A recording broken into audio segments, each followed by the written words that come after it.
It is the 4th of April 2020. Good afternoon. This Saturday, and of course the world leaders continue to really struggle and try to get breakthrough as far as treatment and vaccine for coronavirus continues, even as we enter the fifth month since the first case was reported in China in late last year. And of course today China was marking the National Prayer Day for the martyrs that died, that were affected by this coronavirus. So far the country has lost over 3,000 people. At the same time, the U.S. President Donald Trump is asking all the citizens of U.S. to wear a mask because there are fears that the virus could be spread or could be spreading from one person to another through breathing. And in Africa, we have quite a lot and much more. We'll be telling you how lockdown, especially for countries that have been able to execute that, is ongoing. We are talking about South Africa, Tunisia, and so forth. Welcome to Lunchtime News. My name is Purity Museu, and Lucy Mwaura is our sign language interpreter this afternoon. Let's now get started. Kericho County leadership has issued a stern warning to residents visiting illegal brew drinking dens and violating the social distancing requirement. This comes as the county embarks on a fumigation exercise targeting towns and shopping centers in order to mitigate the spread of coronavirus.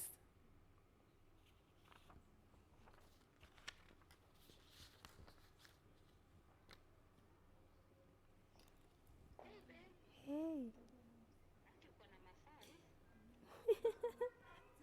Towns and trading centers where businesses are still operational. The main large-scale fumigation will take place at night all the way to morning. Sasa ninyi muelewe ya kwamba baada ya hii mkifika kesho asubuhi tutakuwa tumepiga dawa kila pahali na kila sub county kutoka Buret mpaka Soin Sigawet mpaka Kipkelion hapa Inamoi na kila pahali. This comes amidst concerns that residents are still visiting premises where illegal alcohol is sold and social distancing is hardly observed. Ninajua baadhi ya wananchi wa kaunti hii wameingia katika ile pombe haramu. Pombe hiyo ni haramu na itakuletea maneno mengi sana. Ninajua kuna watu wamezungumza mambo mengi, lakini sisi tunasema kwa sababu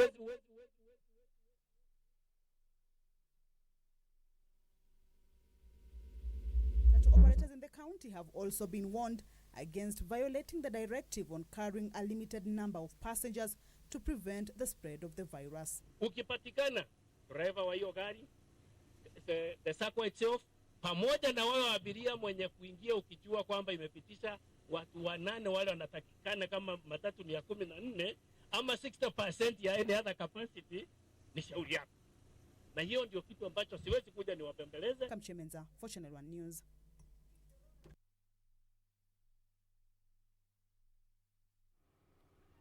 And of course, hotels are bearing the brunt of the ongoing impact of the coronavirus in the country. Some have opted to close down, and now Ben Troy Njoe is at the Intercontinental Hotel, which is allegedly being closed down. Maybe, Njoe, you can tell us what exactly is happening. It's nice to speak to you, Njoe. Probably tell us from the spot check that you are able to do, especially at the CBD, what is going on as far as the hotel industry is concerned.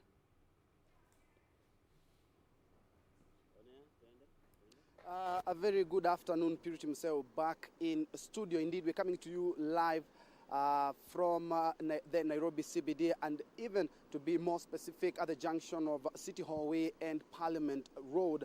And as you can see behind me is one of the most famous hotels here in the capital Nairobi, the Intercontinental Hotel, which is now one of the latest entrants into the group of hotels that are ceasing operations, on a temporary basis because of the coronavirus pandemic. Earlier on, around 15-20 minutes ago, we were right here in the Nairobi CBD, and I can tell you for a fact so many businesses have been closed. And if my colleague Andrew Lugusa can pan on his right, you can see we are actually just adjacent to the Holy Family Basilica at the roundabout of City Hallway and Parliament Road. And as you can see, the capital Nairobi appears like a ghost town. At least Kenyans are following the government's directive. So the Intercontinental Hotel released a statement yesterday. They have not allowed us at the gate, but they have statements on the gates as well. They are not allowing anybody outside, so we were not able to get an audience with them. But as the report that they released yesterday says, if I can read, is that the health and well-being of our customers and guest employees is our top priority. To support Kenya's government decisions to restrict travel and ban public gatherings across the country, we will be closing the hotel, Intercontinental Hotel, Nairobi, until further notice. We will monitor the situation and publish updates in regards to the reopening of the hotel. We thank you for your continued support and look forward to welcome you back soon. Please stay safe.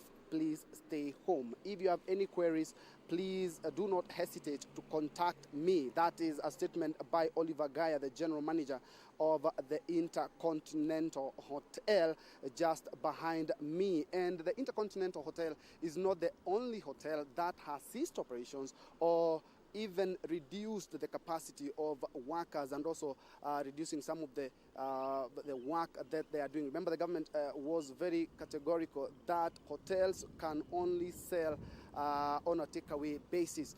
Some of the hotels that have been affected, including the Dusit D2 Hotel right here in Nairobi, the Ole Sereni Hotel, the Western Hotel, of course, the Sopa Lounges, and a number of well-known hotels in the country, including the White Rhino in Nanyuki, and many tourist hotels in Mombasa, not forgetting Naivasha and Nakuru. Plus, we were able to try and talk to some Kenyans who were very categorical, talking about they are even afraid of buying the takeaway food. They have resorted to staying indoors and cook their own meals. Plus, the curfew itself cannot allow Kenyans to go out and buy food and come back into the house. Well, the situation, of course, for the hospitality and the tourism industry as we speak is quite dire. But remember, the government directive is, if you can avoid, kindly stay at home with your family, and of course stay clean, stay safe, and of course I always say keep the faith, not forgetting the curfew by 7 p.m. each and every day. Just some of the mitigation exercises that the government has talked about. Well, Purity Museu, that is all we can report as at now. We are going also to be checking out other hotels in the capital to see how they are coping with this coronavirus. And of course, you can see that Nairobi appears a little bit deserted, but Kenyans following the directive of staying home. My name is Ben Troy Njue with my colleague Andrew Lugusa. We are taking you back to the studio. Much, Ben Troy Njue, for that update. Of course, hotel industry is one of the sectors that had been allowed to offer these services, the essential services, and now, as Njue is saying, most people have opted to stay home, and the economic impact in this industry is really worrying. And of course, Intercontinental hotels closing down their shops across the country, and we hope things will get back to normal. Now, since the announcement of the dusk to dawn curfew, we've seen businesses closing down, especially at the CBD, Nairobi CBD. And of course, Kamche Menza is trying to have a look at how, especially now that there is a directive that employers should allow the employees to go home by 4 p.m. Do we still have businesses ongoing? Which ones have been affected? Especially, do we have people who are working or beginning their businesses past 4 p.m. and how is the impact? Kamche is joining us live from Uhuru Park, Nairobi with the latest. Kamche, good afternoon to you, and it's over to you.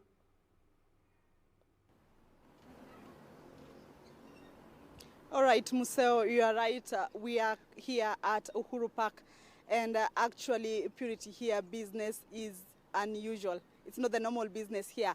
The picture actually speaks for itself. When we got here, we were actually mesmerized by by the emptiness of this place. Remember, this is one of the social places that Kenyans visit on a daily basis. And remember, today is a Saturday, so that means that this place should have been packed. You know, at a time like now, we should have seen people all running up and down, children, parents bringing their children, actually people throwing this place left, right, and center from morning until evening. But as you can see, it's 1 p.m. here, and there's actually nothing taking place here.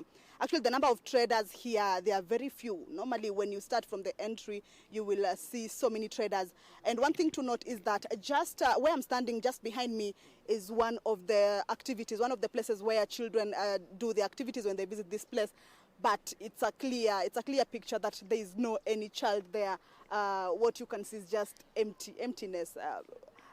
At the back, we can also see some few traders, and of course people going up and down. I think this is where they usually connect from the highway, passing through the middle of the park and getting out into the other side. That is what is actually going on here, but there is no any activity. And some of the traders that we spoke to, you know, they decried of course, no business, no people here. And what they were telling me is that they would rather be here, as much as they are not making any profit, they will just rather be here to get at least a 50 bob, 150 bob, 150, 200, just at least to buy something for their kids at home in the evening. And what they're telling me is that on a normal business, they would be making, some were saying up to 800 shillings per day, or rather at a time like now. Others are saying 3,000 per day. At the end of the day, they will have made 3,000. But as of now, it's 1 p.m. and most of them are telling me they only have 50 bob in their pockets. They have about 150 shillings in their pockets. And again, I managed to find a few people who are visiting this place, and I spoke to them. And they also had the same sentiment, saying this place, the way they know it, they're frequent visitors here, but the way they know it is not the same way it is today. But one thing they also spoke about is that the place has become a bit clean, and of course there's a bit of fresh air because it's not as packed as it is on normal days. And again, at least you could find a seat to sit and relax, and of course try and breathe in the fresh air that is from here. One thing also we noted is that the security that usually mans this place is still around here, and they will carry on with their business as normal, even though there are no people. So this is the situation here, and all of them understand that in the wake of the COVID-19, business is bound to come down. So what they're saying is that the government should try hard to ensure that this disease, or rather the situation, is curbed, so that such business people, small traders, could at least be able to fend for their families going forward. So that is it from here. Maybe I could be joined by one of the trader was here. Actually, she's left because they were telling me there's no business, and that even staying at their stands, they usually leave. They might get a customer maybe with 100 bob, and they not have loose cash to give out, so they'll have to roam about to try and get some loose money for that 100 bob. So that is the situation, Purity, here. But we will be keeping vigil to try and see if there's any improvement from here. But that's the situation. Purity, back to you in studio. That's my colleague Kamche Mensa at the Nairobi CBD. Indeed, from what she's saying, Nairobi appears to be a ghost town. People seem to be adhering to the government's directive to stay home. If you're not doing anything, if you don't have anything honestly important to do in town, then just stay home. This is one of the ways to ensure social distancing, which the world is trying to prove could help prevent the spread of the virus. Said Peter, you're saying Kenyans need to support our government on the fight against COVID-19. Let's always follow the instructions to stop the spread of corona. Stay home, keep social distancing, and wash your hands. Amster, Jerry, you're saying that you're watching Lunchtime News. Of course, tell us how this lockdown, let's say curfew, dusk to dawn curfew, has affected you, what you're doing to just ensure that you support the government in the fight against this COVID-19 that has so far affected over 100 people. Still ahead, China today was holding a national prayer day in the honor of over 3,000 people that died since the pandemic was first reported in that particular country. We have that and much more. Stay with us. We're taking our first breather. Don't go too far.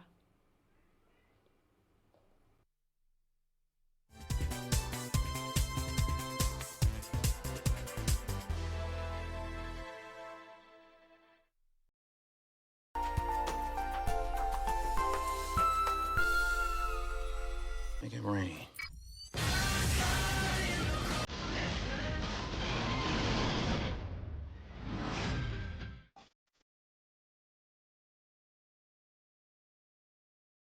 Coronavirus COVID-19 is a respiratory virus spreading across the world.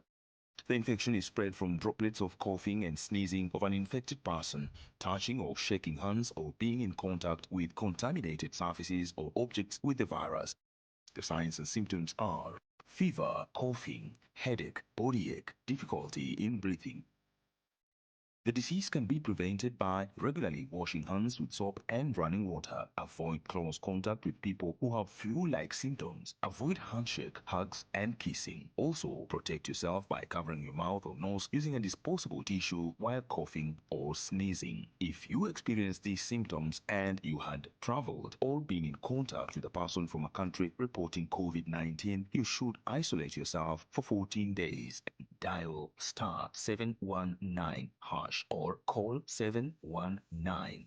This message has been brought to you by the Government of Kenya and its partners. KBC, in collaboration with the Kenya Institute of Curriculum Development, is broadcasting enhanced out-of-class learning on radio, television, and online. Catch the lessons every weekday on KBC Channel 1 from 2 to 4 p.m. on KBC English Service and 15 FM from 9:15 a.m. to 5 p.m. and Radio Taifa from 10 a.m. to 11 a.m. Service, Radio Taifa and 15 FM are also available countrywide on the free-to-air Signet digital TV platform, or log on to www.kbc.co.ke for live streaming, or download the KBC online app on Google Play Store. Kenya Broadcasting Corporation, ensuring learning no matter what.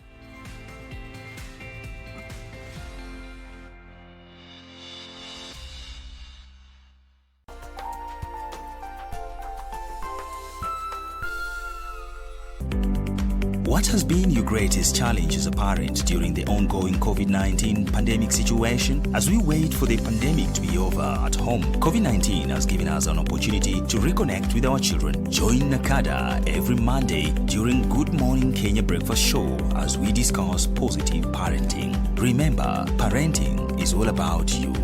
Nakada, for a nation free from alcohol and drug abuse.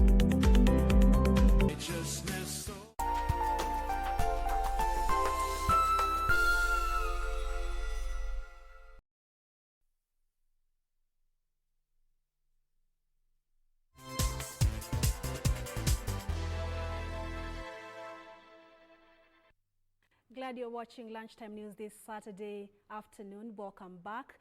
Mandera County government has ordered its health workers who are still pursuing their studies to resume work immediately. Area Governor Ali Roba said the move is aimed at preparing the county's health sector in case of a coronavirus outbreak in the area. The governor is also appealing to health practitioners who are qualified and hail from Mandera to apply for vacancies already advertised. With immediate effect. They are expected to report by close of business on the 6th of April 2020. All healthcare workers on study leave are recalled to their respective workstations with immediate effect, except those who are studying abroad, that is outside East African countries.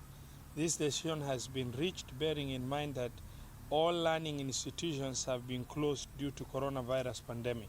I urge all qualified healthcare professionals who hail from Mandera County to take notice of the advert that was advertised on the newspaper, the Standard newspaper, today, that is going to recruit close to 6,000 healthcare workers across the country.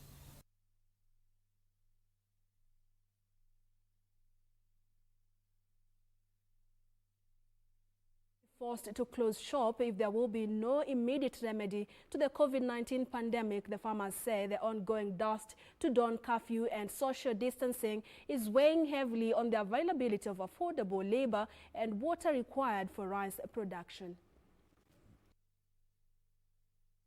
Majority of farmers here depended on locally sourced labor, a component which is no longer available due to fears created by the coronavirus. I've been looking for laborers now 3 weeks since the corona started. They are coming in small numbers. The farmers are many.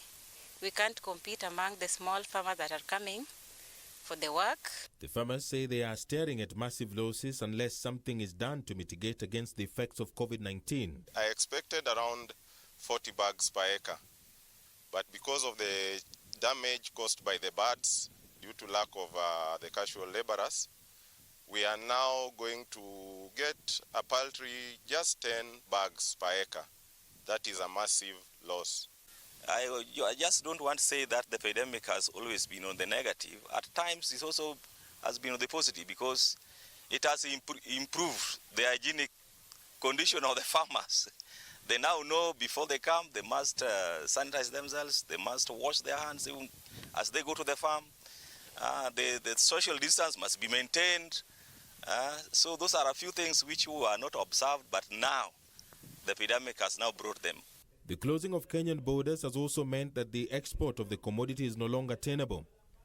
The farmers hope that some much-needed remedy will be found soon to help turn their fortunes around. China is observing a national day of mourning for the thousands of martyrs who have died in the new coronavirus outbreak, flying the national flag half-mast throughout the country and suspending all forms of entertainment. The country, where the virus first appeared in late December, has officially recorded over 3,300 deaths in the pandemic, which has killed over 58,900 worldwide. On Saturday, the global total of infections passed 1.1 million, according to Johns Hopkins University, with over 226,800 recovering from the disease caused by the virus COVID-19. Chinese President Xi Jinping led the country on Saturday in observing a national day of mourning for those who lost their lives in the coronavirus pandemic. Dressed in black, Xi paid his respect to victims of the outbreak with 3 minutes of silence starting 10 a.m. As people stood in silence, the sound of air sirens blasted across the country, along with horns from cars, trains, and ships. In Wuhan, a separate ceremony was led by Vice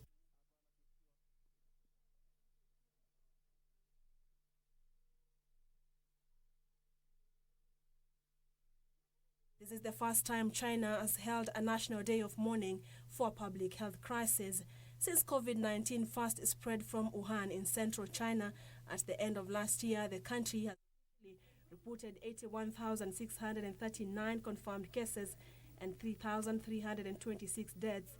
Nearly 3,400 medical workers were reported to have been infected, with more than a dozen deaths. As China's reported deaths have dropped off significantly in recent weeks, the death toll in Europe has surged to about 40,000, while in the United States, the number of deaths hit more than 7,000, according to the data compiled by Johns Hopkins University. The number of cases also continues to rise, with the U.S. reporting more, 275,000 infections, while Italy, Spain, and Germany combined recorded more than 300,000 cases. The United States on Friday advised all Americans to wear masks in public to protect against the new coronavirus, fearing the illness that has infected more than 1 million people worldwide may be spreading by normal breathing. Meanwhile, the World Bank Group President David Malpass on Friday said the health emergency was expected to cause a major global recession that would likely hit the poorest and most vulnerable countries the hardest. Regionally, more than 17,000 people have been arrested during the first week of the coronavirus lockdown in South Africa for defying the restrictions imposed. There are currently nearly 1,500 confirmed cases in South Africa, while a police robot has been deployed to patrol areas of Tunisia's capital, Tunis, to ensure that people are observing a coronavirus lockdown. Purity Museu, Channel 1 News. It is also important to note how different groups in the society have been taken care of in the country as far as coronavirus is concerned, most importantly the vulnerable and of course people living with different disabilities in the country. We just want to understand whether they have been taken care of as far as this dusk to dawn curfew is concerned, the social distancing. What are some of the concerns that they are raising? Suleiman Yeri is in Langata speaking with nominated Senator Gertrude Museu to just tell us what are some of the concerns by people living with different kind of disabilities. Yeri.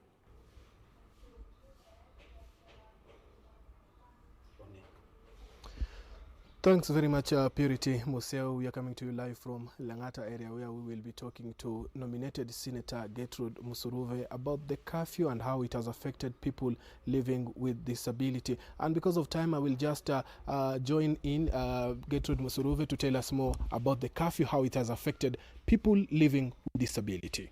Thank you very much for giving me this opportunity. I want to start by saying that I'm lauding the President's initiative of coming up with a curfew, because it is a way of ensuring that corona does not spread. However, I want to condemn in the strongest terms possible about police brutality that happened to PWDs, a case in Seme and another case in Shanda. PWDs who were not able to talk and speak were brutally, were actually assaulted by the police. And I want to say that this should not happen at all. The police are mandated to ensure that they're protecting Kenyans. So there's need to ensure that these policemen are brought to book. They have to account for what they're doing. So I want to say that in as much as we are saying that the police are brutal and all that, I want to call upon PWDs all over to ensure that they're actually taking in the presidential proclamation of the curfew. And I want to say that even the society has a role to play to ensure that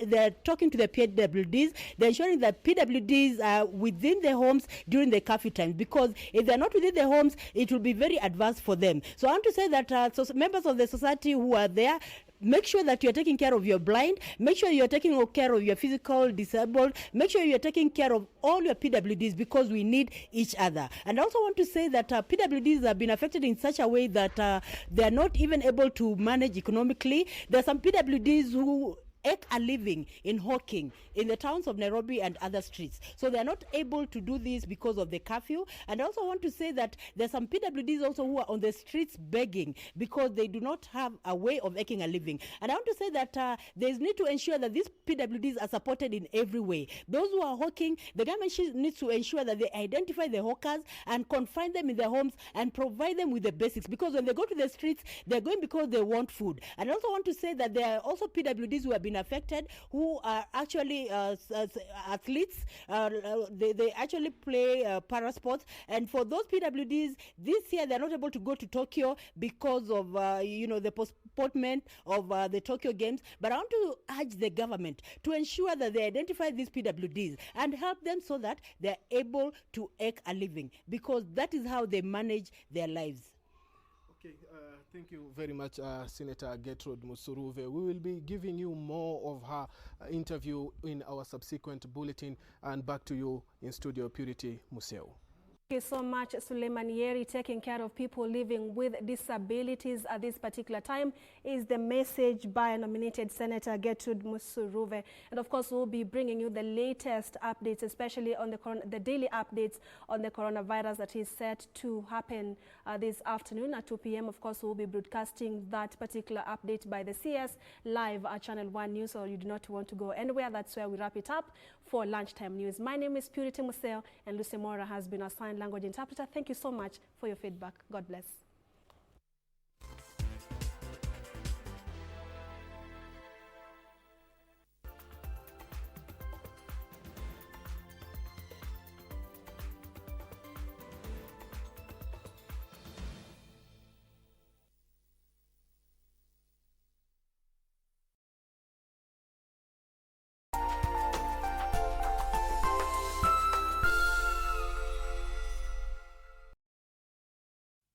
Tumepigwa na janga duniani,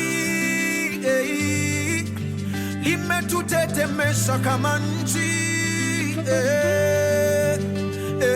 tujitoe mhanga, tupigane na hili janga, tufunike midomo, tupigapo chafya, tusanitize. Tujitoe mhanga, tupigane na hili janga, tufunike midomo, tupigapo chafya, tuoshe mikono.